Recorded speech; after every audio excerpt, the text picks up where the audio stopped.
আসসালামু আলাইকুম গাইস। এই মাত্র কাজ শেষ করে বের হইলাম, এখন বাসা যাচ্ছি। আজকে ইটালিতে আবহাওয়াটা খুব সুন্দর। সকালে যাও একটু ফ্রেদ ছিল, মানে ঠান্ডা ছিল, তা এখন একটু গরম গরম লাগতেছে। বাট আজকে আকাশটা খুব সুন্দর,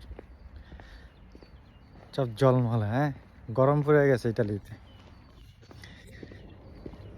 যারা ইটালিতে আসতে চান তারা অবশ্যই ইটালির ভাষা দেশে থাকতে একটু প্র্যাকটিস করেন। আর এখন তো ইন্টারনেটের যুগ, ইন্টারনেট থেকে বা ইউটিউব থেকে শিখতে পারবেন। তো ভাষা টাষা জানলেই দেশে কাজ পাওয়া খুব ইজি হয়ে যায়। সো ভাষা শিখেন আর হাতের কাজ শিখেন।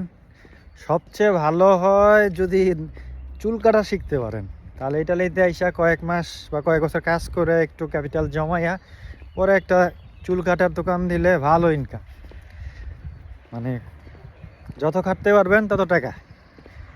তো এই হাতের কাজগুলো শিখে আসেন, যাই পারেন, মোবাইল সার্ভিসিং সব কিছুই হাতের কাজ শিখে আসবেন, এতে আপনাদের জন্য ভালো হবে।